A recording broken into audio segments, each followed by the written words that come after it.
আসসালামু আলাইকুম। তো আমরা এখন দাঁড়িয়ে আছি ছয়খাম্বা ব্রিজের উপরে। They say the good old days, well, they never last. I've been running into you in my head, in between what could have been. Yeah, yeah, yeah. Everybody seems to leave, bittersweet memories. Time doesn't seem to fly.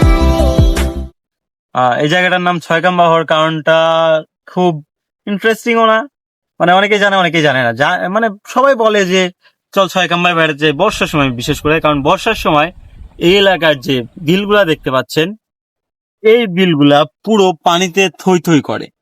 মানে just ভাবেন, এই যে বিলটা আছে, দেখো এই রাস্তা এদিকে আসো, মানে এই যে ব্রিজ, পানি দেখো নিচে দেখো, তো এই নিচে অনেক, এখানে কতটুকু দেখা যাচ্ছে জানি না, বাট মানে অনেক গভীর আসলে।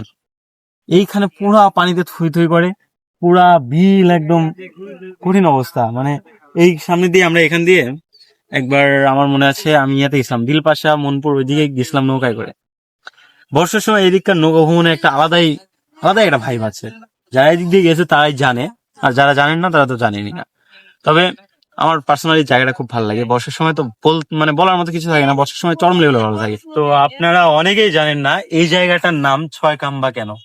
অনেকে পাটুল বলে চিনে, তবে এই জায়গাটা আগে মানুষজন ছয়খাম্বা বলে বেশি চিনতো, এখনো চিনে। এই জায়গাটা ছয়খাম্বা নাম হওয়ার পেছনে একটাই কারণ, সেটা হচ্ছে এই ব্রিজটা যে হয়েছে এটা অনেক পরে হয়েছে। মূলত এর আগের থেকে এই ব্রিজের কাজটা হওয়ার কথা ছিল, সে আসলে টাকা নাকি আত্মসাৎ করে নিয়ে পলাইছিল। তো কথা হচ্ছে যে ওই ব্যক্তি সে 6টা খাম্বা বলে দাঁড় করায় রেখে গেছে এই ব্রিজের পাশেই, ঠিক ওই পাশে আর কি, ওইখানে। তো ওই 6 খাম্বা থাকার কারণে ব্রিজ না হয়, ওই এলাকার এই ব্রিজটা বা এই এরিয়ার নামই হয়ে গেছে 6 খাম্বা। কোনে বেড়াবে যাবো 6 খাম্বা, চলো ঘুরে আসি 6 খাম্বা, ঠিক আছে, গার্লফ্রেন্ড দেখলে বেড়ে আসি 6 খাম্বা, ভাঙড়া কোনে ঘুরতে যাওয়া যায় 6 খাম্বা বা পাটুন। যাই হোক, তো ভাঙড়া আরো অনেক জায়গায় ঘোরা বাকি, সেই ভিডিওগুলো আসবে, আস্তে আস্তে কভার করবো ইনশাল্লাহ। দেখা হচ্ছে অন্য ভিডিওতে। আমি তুষার, আপনি আমাকে চিনবেন না।